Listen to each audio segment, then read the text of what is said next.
जय श्री कृष्ण भक्तों, आज हम कार्तिक मास महात्म्य का अध्याय 24 सुनेंगे। तो बोलो विष्णु भगवान की जय। पहले थोड़ा भगवान का नाम लेते हैं। मुकुंद माधव हरि हरि बोल, केशव माधव हरि हरि बोल, शिव शिव बोल हरि हरि बोल, केशव माधव हरि हरि बोल। मुकुंद माधव हरि हरि बोल, केशव माधव हरि हरि बोल। नारायणी बोल नारायणी बोल, केशव माधव हरि हरि बोल। बोलो विष्णु भगवान की जय। बोलू से निज दया से सुंदर भाव बताकर कार्तिक मास 24वां अध्याय सुनो सुधाकर। राजा पृथु बोले, हे मुनिश्रेष्ठ, आपने तुलसी के इतिहास व्रत महात्म्य के विषय में कहा। अब आप कृपा करके मुझे यह बताइए कि कार्तिक मास में क्या और भी देवताओं का पूजन होता है, यह भी विस्तार पूर्वक बताइए। नारद जी बोले, पूर्व काल की बात है। एक पर्वत पर करवी करके में धर्मदत्त नामक विख्यात कोई धर्मज्ञ ब्राह्मण रहते थे। एक दिन कार्तिक मास में भगवान विष्णु के समीप जागरण करने के लिए वे भगवान के मंदिर की ओर चले। उस समय एक पहर रात बाकी थी। भगवान के पूजा की सामग्री लिए जाते हुए ब्राह्मण ने मार्ग में देखा कि एक भयंकर राक्षसी आ रही है। उसका शरीर नंगा मांस रहित था। उसके बड़े बड़े दांत, लपकती हुई जीभ और लाल नेत्र देखकर ब्राह्मण भय से थर्रा उठे। उनका सारा शरीर कांपने लगा। उन्होंने साहस करके पूजा की सामग्री तथा जल से ही उस राक्षसी के ऊपर प्रहार किया। उन्होंने हरि नाम का स्मरण करके तुलसी दल मिश्रित जल से उसको मारा था, इसलिए उसका सारा पातक नष्ट हो गया।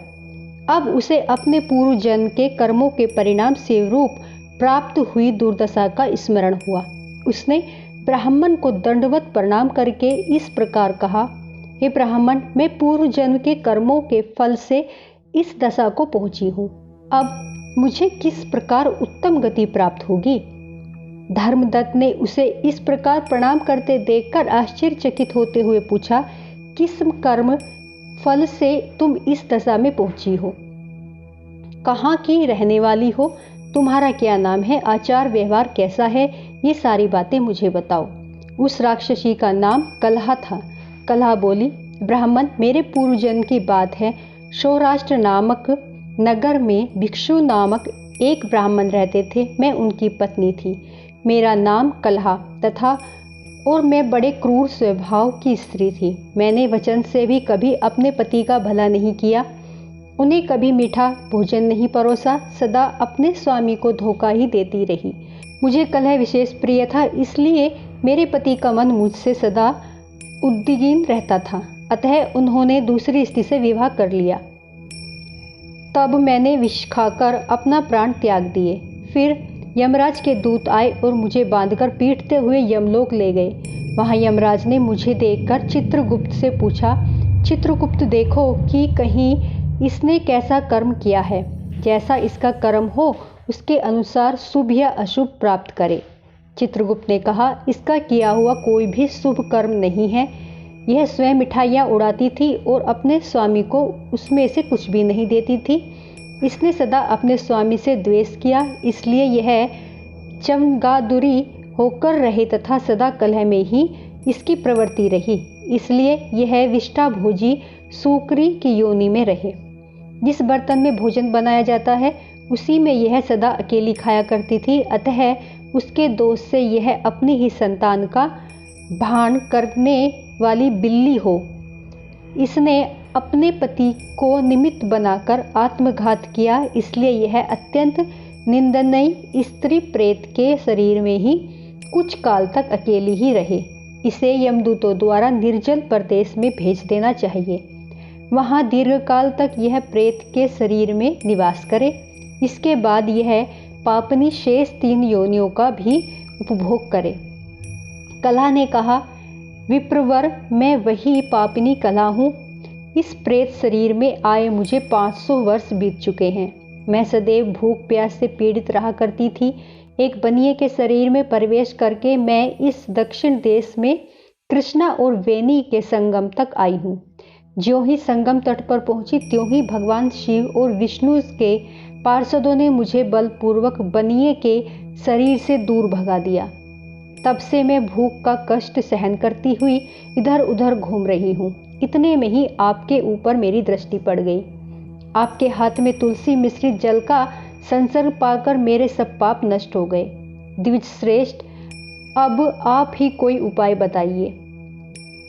मेरे शरीर से और भविष्य में होने वाली भयंकर 3 योनियों से किस प्रकार मुक्त होंगी। कलह का यह वचन सुनकर धर्मदत्त उसके पिछले कर्मों और वर्तमान अवस्था को देखकर बहुत दुखी हुआ। फिर उसने बहुत सोच विचार करने के बाद कहा, तो आज हमारा अध्याय 24 समाप्त होता है। बोलो विष्णु भगवान की जय। दोस्तों प्लीज़ मेरी वीडियो को लाइक सब्सक्राइब शेयर जरूर करें। अब हम पीपल पतवारी की कथा सुनेंगे।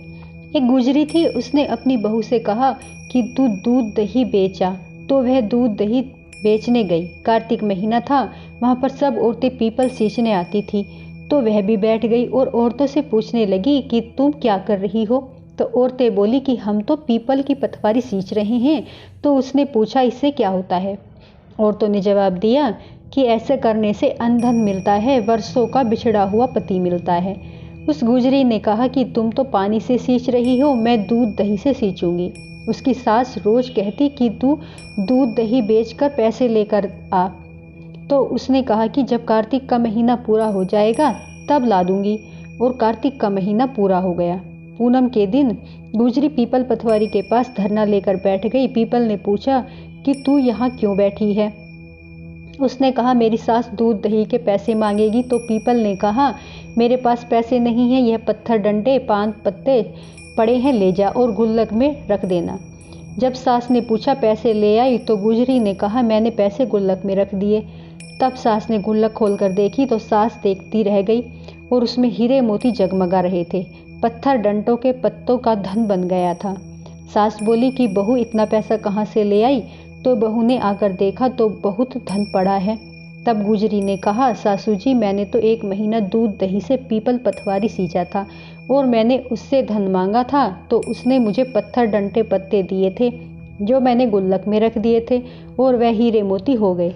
तब सासू ने कहा कि अब की बार मैं भी पतवारी माता को सींचूंगी।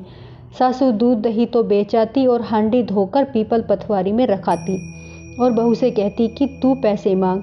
तो बहू कहती कि बहू भी कभी सास से पैसे मांगती है। तो सास बोली कि तू मेरे से पैसे मांग। तो बहू ने सास से दूध दही के पैसे मांगे। तो सासू जी पीपल पतवारी के पास जाकर धरना देकर बैठ गई। डंडे पत्ते पान भट्टे उसे भी दे दिए और कहा गुल्लक में जाकर रख दे। फिर बहू ने खोलकर देखा तो उसमें कीड़े मकोड़े चल रहे थे। गुजरी ने सास से कहा कि यह क्या। तो सास देखकर बोली कि पीपल पतवारी ने तेरे को तो धन दिया और मुझे कीड़े मकोड़े दिए। तब सब बोले कि बहू तो सत्य से सींचती थी और सासू ने धन की भूख से सींचा है। इसलिए है पतवारी माता, जैसे बहू को दिया वैसे सबको देना, जैसे सास को दिया वैसा किसी को मत देना। बोलो पतवारी माता की जय। बोलो पीपल देवता की